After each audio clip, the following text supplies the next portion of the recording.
here on Comic Spot with Randy Lubas tonight. And, you know, come on in, sit down, sit close together. You're not going to get a virus. Trust me, this is probably not going to go viral either, but we're here because we're going to honor the life and legacy of Randy Lubas tonight by drilling him to death. That's how I do it. My mother always said I can ask more questions than 10 wise men can answer. So I love reading people's bios, and I'm going to do that because really, you don't want me winging this stuff, folks. So Randy Lubas is a comedian, for probably 3 decades or more, right? Yeah. How many years, Randy? Well, 41 years. Thank you for serving up jokes. Yeah. He's a comedian, an actor, a voice actor, a writer, a producer, a host, and a personal manager. You guys, he's a multitasker and an efficiency expert. He's a comedian, entrepreneur, writer, actor, voice actor, producer, talent manager. Randy Lubas wears, yes, many hats. He's performed in 40 of the 50 states when this was written anyway, 4 Canadian provinces, and across the globe in cruise ships. And you get him here tonight for absolutely nothing. But Yay! wait, there's more. He owns JR's Comedy Club in Valencia, California. Give it up for your friend, because you're going to get to know him, the amazing Randy Lubas. Hi, welcome to the stage. Yay! Welcome. What's going on in your town right now? Are you in Valencia? No, I'm in Santa Monica, California. Wow. And we are quarantined. And they just announced in California that they're closing down all businesses that are not essential, and indoor dining is now off the table. They've announced the LA Unified School District is not going to start school in the fall in class. So not very good news today. No, it's not. This has been really horrible for a lot of communities, Florida, California, New York, wherever. And I watch California a lot in the news because my daughter lives out there in the Inland Empire. So She's had some heat today, I'll tell you that. Yes. It was we're in a heat wave right now. She probably was close to 100 degrees out in the Inland Empire today. Yes. So, and then you're in Vegas, so you had a nice hot day too. I did, and my AC's going out. Oh no. And so that's on a work order for the morning. I'm sure they'll fix it right away. Well, we hit 75 here in Santa Monica. Oh, it's perfect there. I love Santa Monica. I love the pier. I love the little shops. Is it? It's all boarded up though, right? Well, no, not all of it. Sadly, 80 businesses were looted or burned. So there are some boards still up, but that was just one area. It was 2nd Street,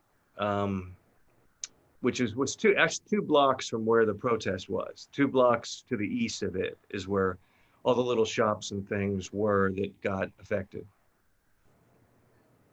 But I would say the most businesses are not boarded up. Just that one little stretch. Okay. Well, before I start questioning you about things you know from your own life, I want people to know, like, and trust you by telling people a little bit about who you are away from comedy. Like, do you collect gold coins? Do you collect Bitcoins? Do you do bits about Bitcoins? Who are you when you're not trying to be funny?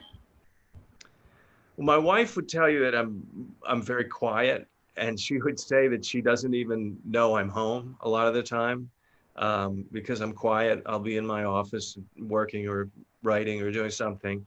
So she would say that I'm very quiet. And if you were to meet me at a party, you probably would not guess that I'm a comedian. I'm not one of these people that feels like I've got to be the center of attention at a gathering like that. but I'll still throw in a glib remark here or there, and you know, so I'm a little bit on the quiet, reserved side when I'm not on stage. I think that might be somewhat typical of some comedians, but that's kind of the way I am. I grew up in Pittsburgh, so I'm a huge sports fan. I grew up in the 70s when the Steelers won 4 Super Bowls and the Pirates won 2 World Series, and the University of Pittsburgh was a national champion all in one decade. So we thought of ourselves as the city of champions. And so you're a lifelong sports fan growing up there. So that's one of my loves still and passions. And we've got a beautiful little dog, a little What? Boston Terrier. I want to Maybe see. we'll get her to come over here and you can see her. And she's very, very sweet. We love her. And I've got great friends still in Pittsburgh, and I've made friends all over this country and other parts of the world. So I've been blessed and lucky. I've always I've done this much. I've made a living doing what I love to do, which is, when you can say that, I think that's pretty good. That's awesome. What made you go into all the things that you've accomplished? What came first? What made you even try any of it? Well, I wanted to be an actor in high school, and my parents, where I grew up, nobody knew any actors, and it's funny out here in LA. It's nothing to have a 6-year-old kid in an acting class or out auditioning for commercials and for acting roles, and it's just part of life. But where I grew up in the suburbs of Pittsburgh, no one heard of that. And when I would say that to my parents, it wasn't even, they couldn't comprehend it. So they wanted me to go to college and study something else. So I did, but I always kind of knew that I was going to do something else. And I discovered that I could do voice impressions in high school, actually, and then in college. I was always kind of the life of the party then because I would perform. And I actually entered a talent contest in college that I won. And I found out that there were a couple little places in Pittsburgh that would let comedians go on stage. So, in fact, the first place I went to was a strip club, and I had nothing to compare it to.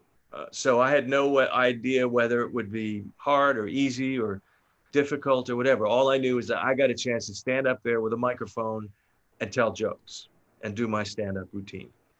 And it was not a high-class strip club. It was, these were girls that, were not the, top shelf. And it was not very busy, but I actually got laughs. And so I was very encouraged. And then not too long after that, they opened up a comedy open mic night every Tuesday near the University of Pittsburgh. And I went there religiously for 2 years. And in that 2 years, little other things sprung up from it.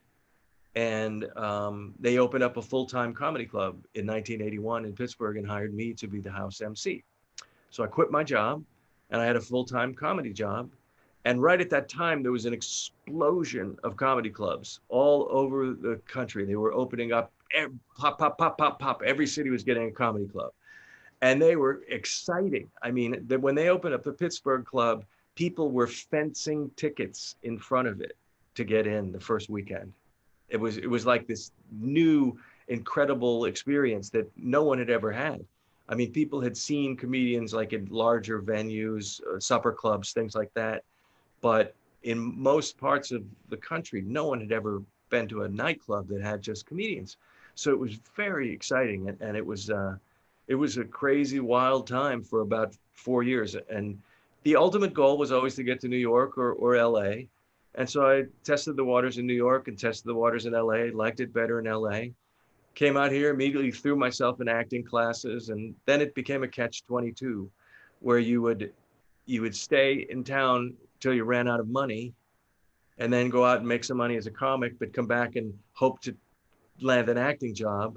And and then and shortly after that, the money got so good on the road that you were just essentially out of touch, and your agents would drop you because you weren't available for auditions and things. Um, so that happened, and after quite a few years, I guess about 23 years ago, to be exact, my wife and I opened up a little weekend comedy club in Valencia, California, which is about 30 miles north of LA. And it's still going. You know, we've had to move it twice. It was originally in a Marie Callender's restaurant in a beautiful little 100-seat lounge. I was there for 19 years. And now we're in a littler place, but it's still got a really cool vibe. And we've kept that going for all these time. Then 12 years ago, I with another guy, opened up a full-time club in Ventura, which I just recently departed. But I ran that club and booked it for 12 years. And I mean, I've always booked other venues, always studied acting. I've, done some acting. So in fact, my wife and I just landed an acting job here in quarantine. What? Now to get acting jobs, you do what's called a self-tape. And so you video yourself and then send it to the producers and they cast you. And sometimes I guess you actually go to a location and shoot. That I know it really depends on where we are with COVID, but this was a project that's being done all virtually. And my wife and I play a husband and wife farmer, bean farmers, and it's a quite funny sitcom this guy created, and it was quite fun. We just did that last week. So so Congratulations. that's kind of how, yeah, thanks. That's kind of how my career kind of evolved. I did a bunch of TV shots whenever they were doing Evening at the Improv, and I did quite a few shows on the Nashville network, and a few little acting jobs here and there, but mostly did stand up and still do my whole life, and I've produced shows. I produced the Ventura Comedy Festival for 9 years. We produced a TV show out there, and we have uh, 200 hours of original content that we produced. Um, Part of it was on Hulu for a while, and it's just stand-up comedy shows. It's with four comics on a show. Um, and then in the course of doing the comedy festival, 7 years ago, I discovered this amazing young comedian. And I just looked at her video that she sent me, and I just said, there's something about her. And, I got to know her, and I asked her if she'd like me to manage her career. And she said yes. And I told her, I said, I've never done it before. I don't really know what I'm doing, but, let's work together. And so I pounded on doors. I kept inspiring her to do different new things. And I was convinced that she could be a writer. And because she's brilliant, she's really smart. She went to Stanford, and she's wonderful. And after 7 years, I've got her hired as a writer on the Late Late Show with James Corden. And she's just doing fantastically. She's done bits and with him that have been viral and tweeted by the New York Times. So she's just doing fantastic. And that just happened a year ago, exactly a year ago, July of 2019. After 7 years, we finally got her landed a really great job. So, Fabulous. so that's how that came Congrats. about. And that kind of led to working with another really wonderful, he's a mentalist, a comedian, and he was the head monologue writer for the David Letterman show for 5 years. His name is Gabe Abelson. And Gabe and I are we've formed a little company to represent writers for late night TV.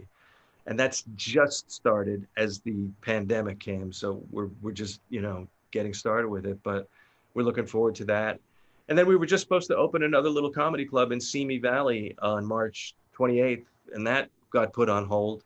So, and I have a venue out in La Quinta, way out in the desert with, right now they've got 118 degrees.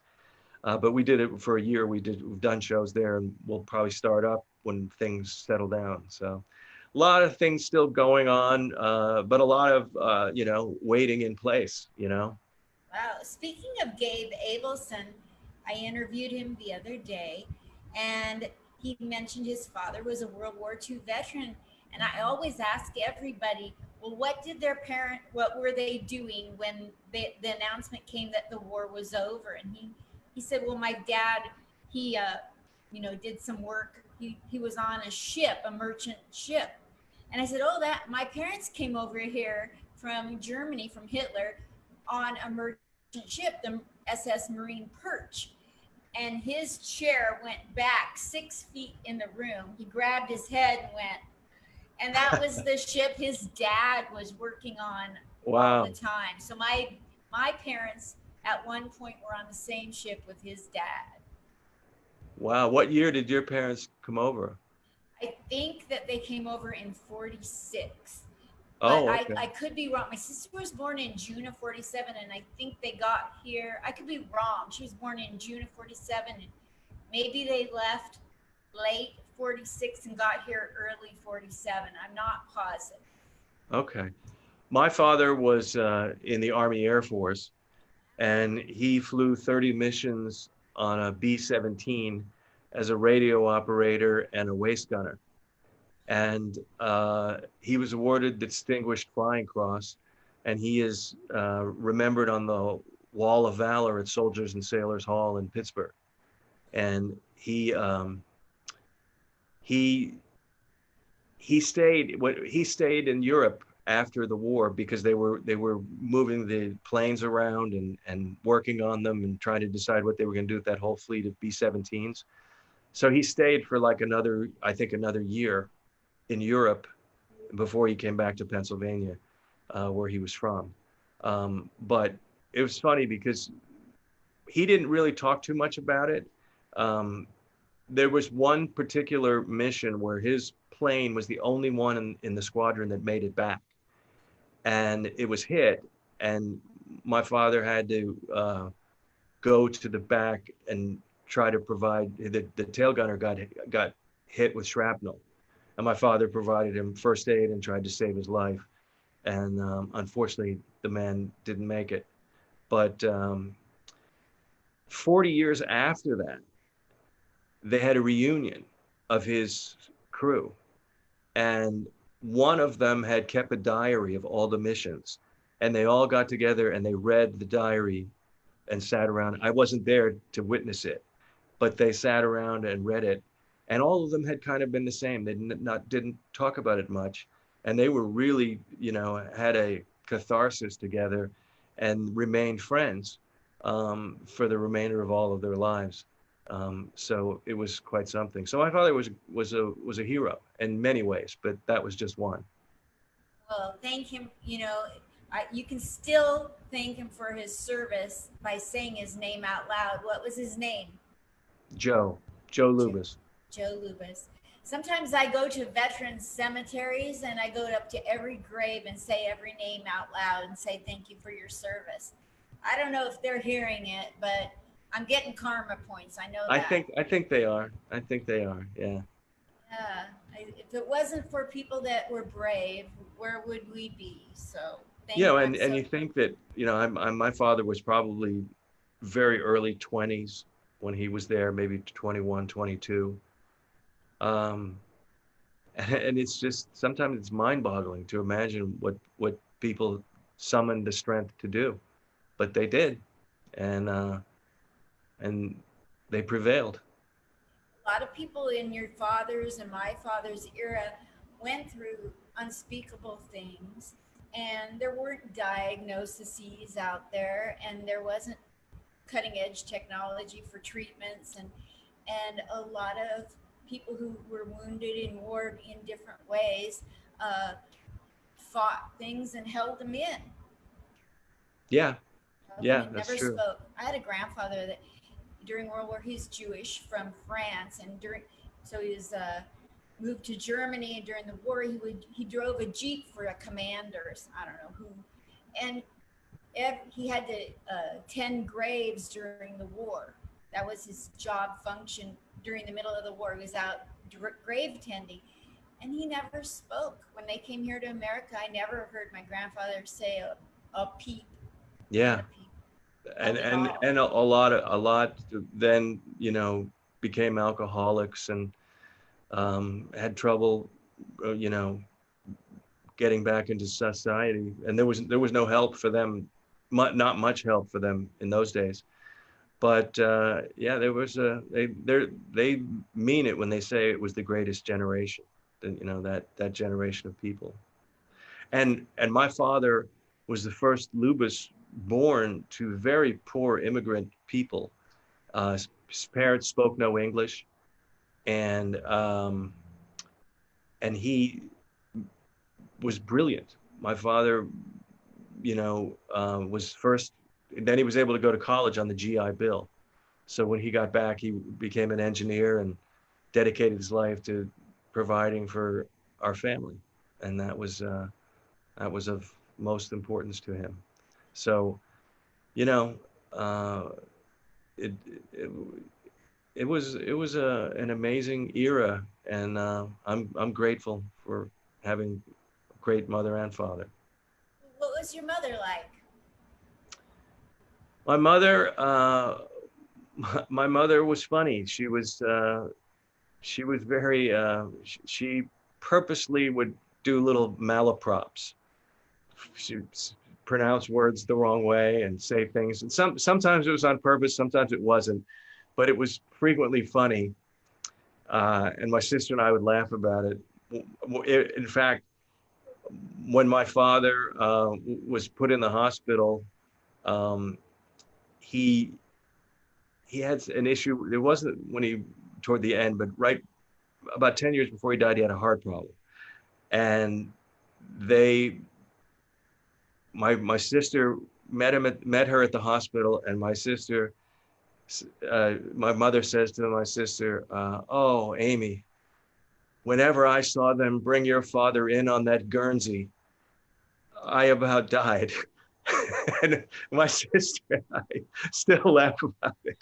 But that was kind of the thing my mother would do. She would make little malaprops, but she was funny. And my father was funny too. They were very, very conservative people in terms of they grew up during the Great Depression, so they were cautious and conservative, with they were not risk takers. So I think they were always a little surprised. My sister followed in my father's footsteps, became an engineer. My sister's brilliant. She's a chemical engineer. She's got an MBA. She speaks 5 languages. She was the associate dean of the School of Engineering at Virginia Commonwealth University.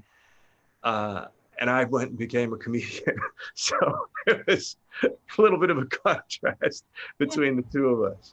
Wow, what a great family. So that's just a sister and you? Yes, just the two of us. Now, did you say she's older than you?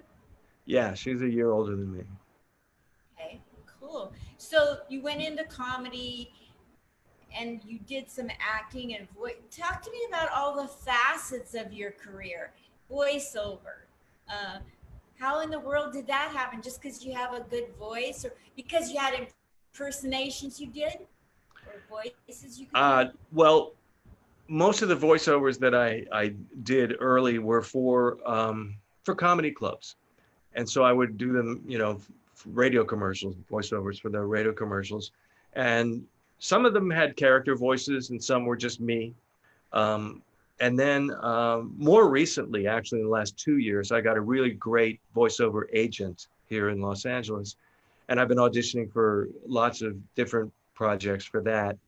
And so there's a process to it. You have to get, a demo. You have to, understand the technology. And I've actually now, I've got a little recording studio here in our condo. So I can audition from home for anything. And then, for a lot of it, you can audition on your phone these days. So it's interesting. It's an interesting phenomena. But yeah, it's just another little phase of my career. It's something that I would have liked to have done earlier, But voiceover at the time when I was on the road as a comic, the guys that were studying, that were auditioning for voiceovers told me, you got to be in town because a lot of the time you get the call that day and you have to do the audition that day. So your agent wanted you to stay in LA. And like I said, there was that catch 22 where I was on the road and making really good money as a touring comedian. And so that was just the choice that I went. But now, after the fact, and at this stage of my life, I'm excited about doing these voiceover auditions and getting the ball rolling. Talk to me about cruise ship comedy.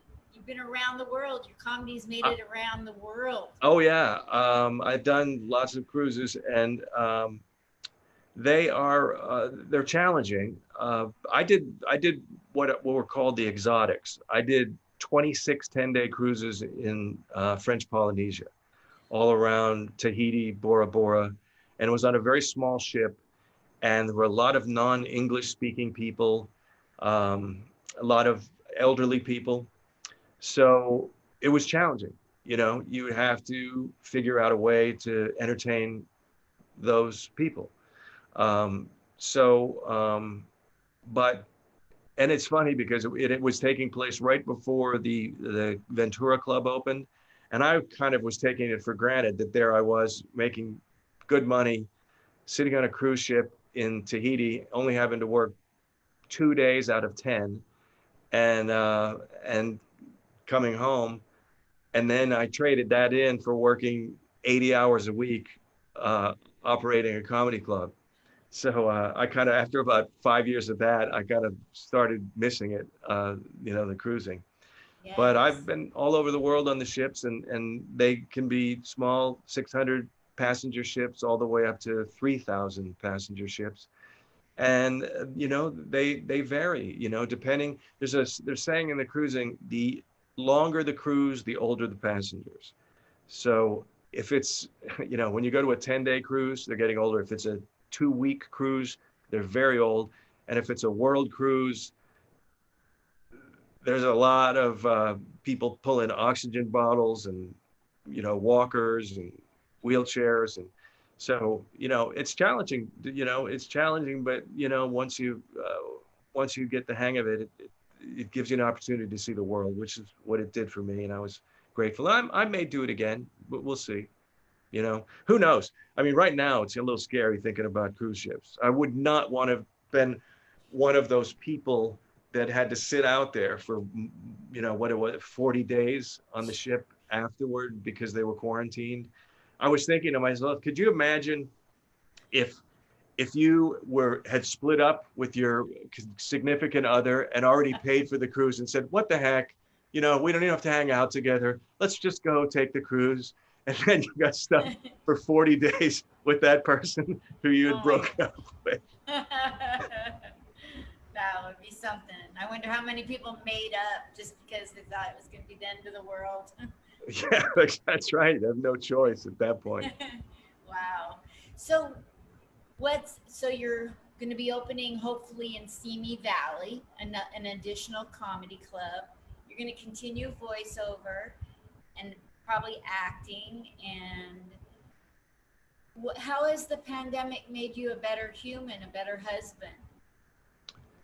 Well, you know, for one thing, I, I can't imagine what it would have been like going through this without my wife and our little dog.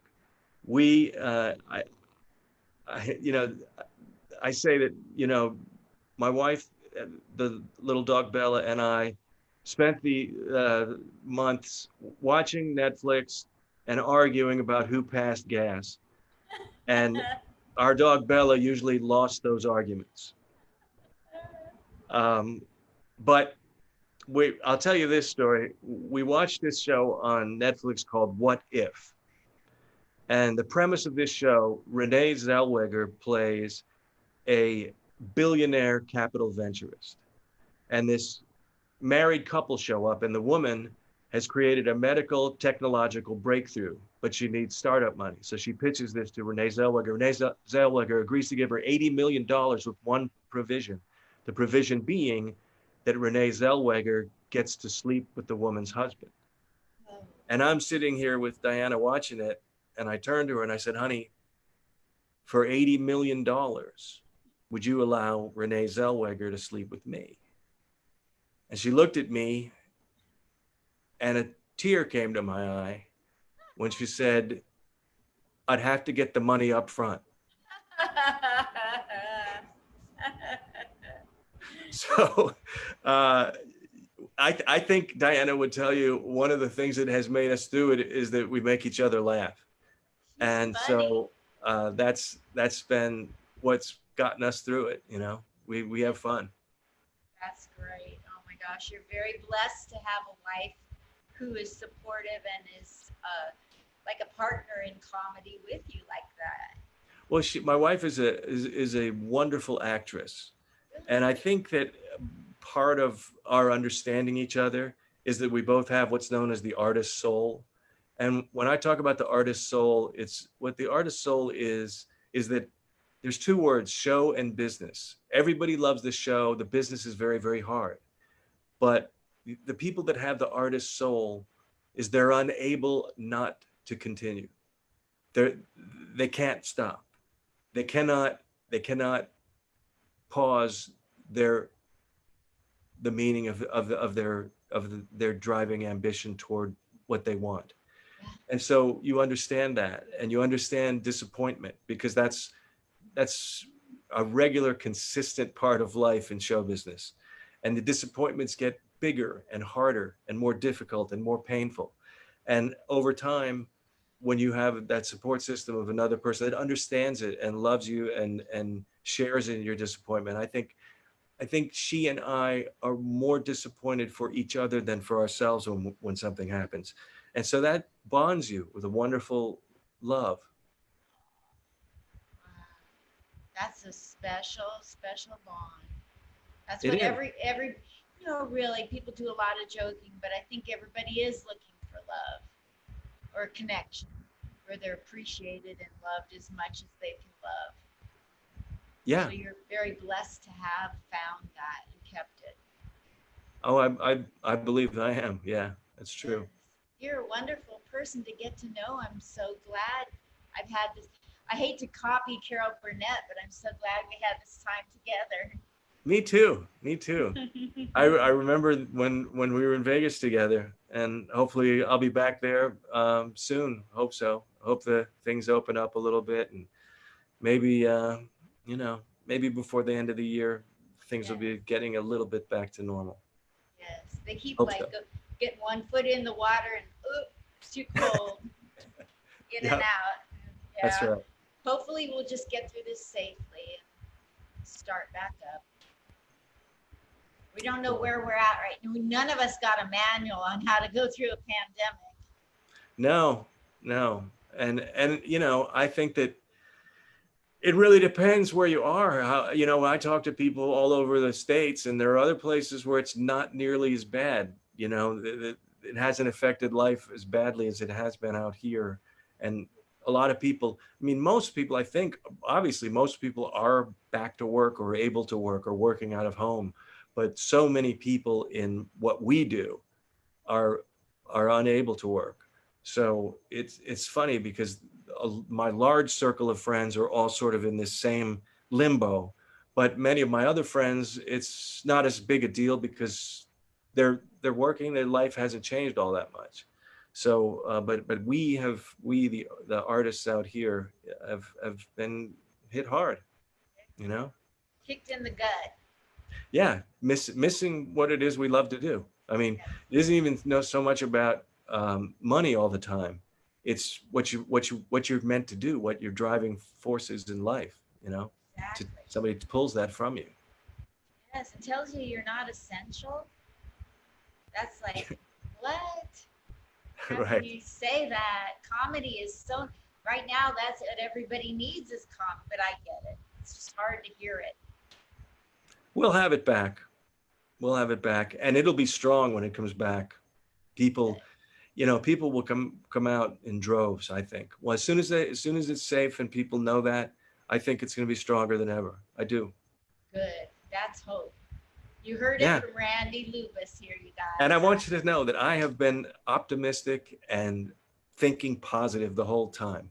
I've Really? gotten so many cool things accomplished forcing to be home that I am just psyched and happy, and it's going to be good. I feel good, and I think people will be surprised.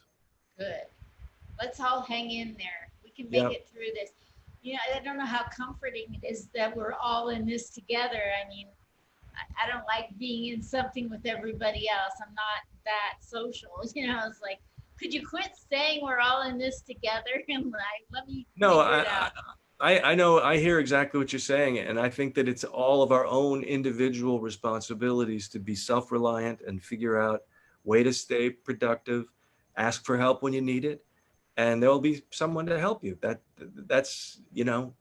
that's the other thing that we've seen is so much willingness to help each other, so much willingness to take a minute out of your day to either write a note or message someone and let people know. I've caught up with people that I hadn't talked to in years in the course of this, and a lot of people have done that. And that's you have to find the good. You have to find the silver lining, the good.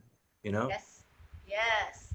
Amen. Thank you so much for coming on, Randy Lubis. You guys, where can we follow him? I hear them asking. Where can we follow? Not down the street. Where on social media do you want followers, Randy? Well, they can follow me on Facebook. That's the best, probably Facebook. I'm on Facebook, Randy Lubas, and randylubas.com is my website with video clips and a little bit more about me. But if you want to see some of my stand up, it's at my website, randylubas.com. Got it.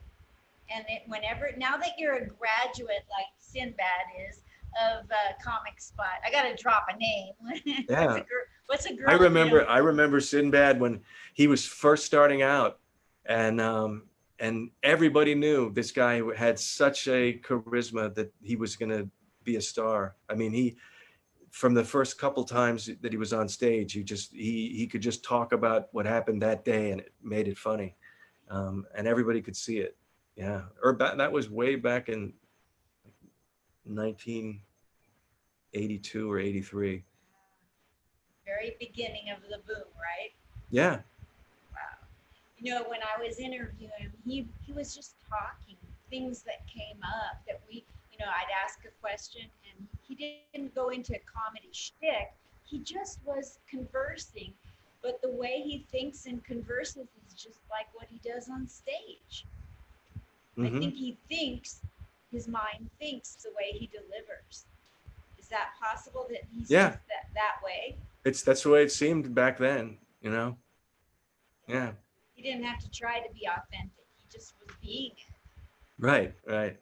Yeah, it's really cool. Really cool. I was on Twitter and MySpace, and back then the celebrities would talk to normal everyday people like myself, and they were hungry for followers, and so I sent him, a joke here and there, and he'd say ha ha or whatever. And so when I started doing the pandemic interviews here, I reached out to him. I said, "Do you remember me?" And he goes, "I do." And I go, "Can I interview you?" And he goes, "Let's make it happen." So Nice. got lucky. I just got lucky that he remembered me. Otherwise, he'd have told me to take a hike. Well, that's good. I'm glad to hear that. Yeah, he's a great guy. Who's in your comedy career of 40 some years? Exactly how many years did you say, Randy?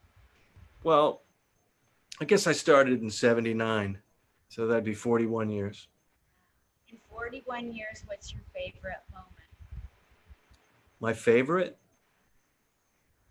Um, well, there've been a few really cool things. I remember one time I opened up for a jazz guitar player named Lee Rittenauer, and it was at the Onstage Theater in Phoenix. And I wasn't even on the bill. I was supposed to do 20 minutes to open for him. And it was on a rotating stage, theater in the round. And the stage, it took it exactly 20 minutes to make one rotation. So they told me, when you see that sign again, you know that you're done. Because like whatever the mark was, it was an exit sign or something. And I wasn't even on the bill. And that crowd was so hot, so enthused. It was probably about I don't know if it was 1,500, 2,000 people. It was a packed house. And I was euphoric when I walked out. I was as if I was floating in the air for about an hour. It was just unbelievable. I remember thinking to myself, could you imagine what it was like to be Lee Ritenour, the guy that they were coming to see? And I had got that much of love from them. So that was pretty cool. But I've had, lots of little experiences like that were awfully fun and memorable. So it's been a good ride, and hopefully we're still got a long way to go. Yeah, and you look like you're healthy and happy and got a good stable life with your wife and your dog that I didn't get to see yet. Hint, hint. Bella, I'm a dog lover. I want a beagle. Bella, yes, Linda wants to meet Bella. Okay, go see Daddy. Hurry up. Come here. Come on. Come up here. Oh, black and white. Oh, you are so gorgeous, Bella. Hi, Bella. Hi, Bella. Hi. Oh, so cute. She's photogenic. She's a sweet little thing. She's an amazingly patient dog, which is what is so cute about her. She from the day we got her, she's just patient and quiet, and she just waits. It's so funny. That. Well, thank you so much, Ray Lubas. Thank you, Bella. You have a good night now, okay? All right. Bye. Thank you. Thanks. Bye-bye. Bye.